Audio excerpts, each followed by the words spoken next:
Hello, YouTube stackers. This is ST with Silver Stacking 101, where we always believe in staying stacked and packed. Stacked with silver, gold, food, ammo, and packed with the means necessary to defend our stack. Guys, I'm going to warn you, this video doesn't deal with silver. This video deals with globalism. Before I get to the substance of the video, I wish to relay a historical event. In 1959, the premier of the Soviet Union, Nikita Khrushchev, visited the United States and had a very productive meeting with President Eisenhower. It went very well. Good feelings were on both sides. Nikita Khrushchev returned home. He almost lost his job because the Communist Central Committee in Russia thought he was too trusting of the Americans. He had invited Eisenhower to Russia as a return favor. He was in a quandary because he had to cancel the invitation. In 1960, Francis Gary Powers was shot down flying a U-2 reconnaissance mission over Russia and captured. We flew those missions all the time during that time period. When he was captured, it provided an excuse for Khrushchev to cancel the meeting. He really didn't want to, but he would have lost his job had he kept the meeting. Eisenhower received grief in 1959 and 60 prior to the U-2 incident from elected officials in the United States. You can't trust the Russians. We had two world leaders that wanted to sit down and establish dialogue and look for commonalities.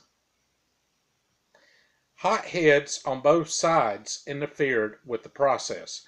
Granted, because Eisenhower was a retired five-star general and the former supreme Allied commander in Europe, he was less susceptible to the pressures than Khrushchev was. So the summit was canceled.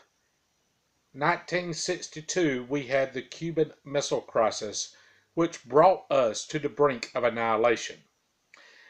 Chances are that whole incident would never have happened had the second summit occurred.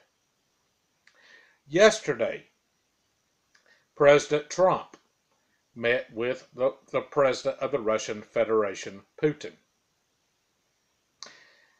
President Trump extended an olive branch. He recognized publicly the bad relations are a result of both sides. There's blame on each side. That's a good conflict resolution step. The whole goal was to establish a more in-depth dialogue and work together on areas of commonalities. He also made a point to criticize the civilian intelligence community in the United States.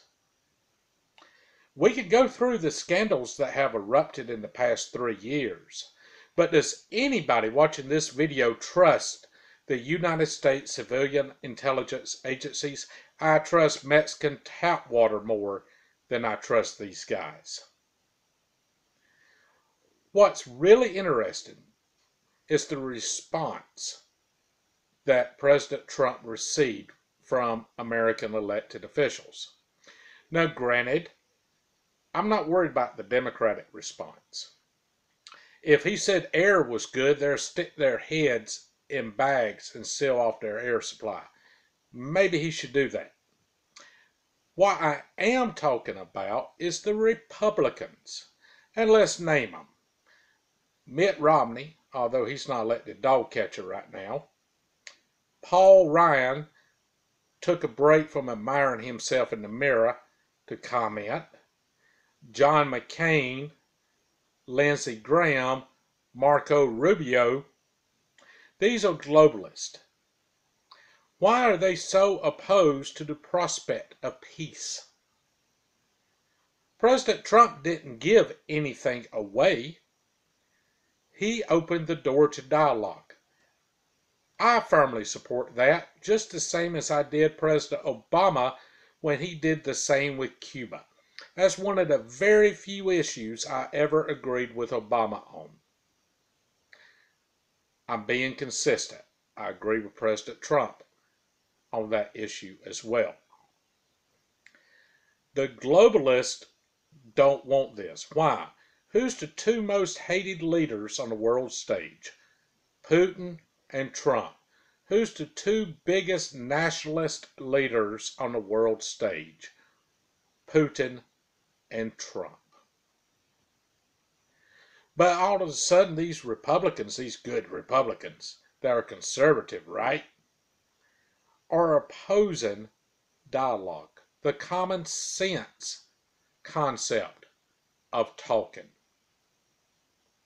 And I've learned three things in my life. Learned more than three, I hope, but there's three epiphanies I've had.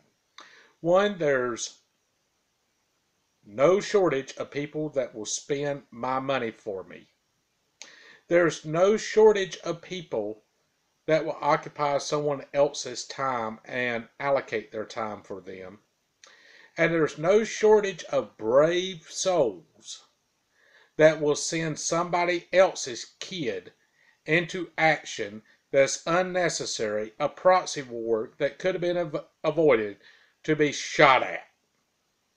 That's what type of guys these are. This is why we have proxy wars that are needless. We can avoid a lot of this by meaningful dialogue. That's my take on it. What do you think? Comment what you think and why you think it. Subscribe if you haven't. Thank you for watching. God bless, and remember, stay stacked and packed.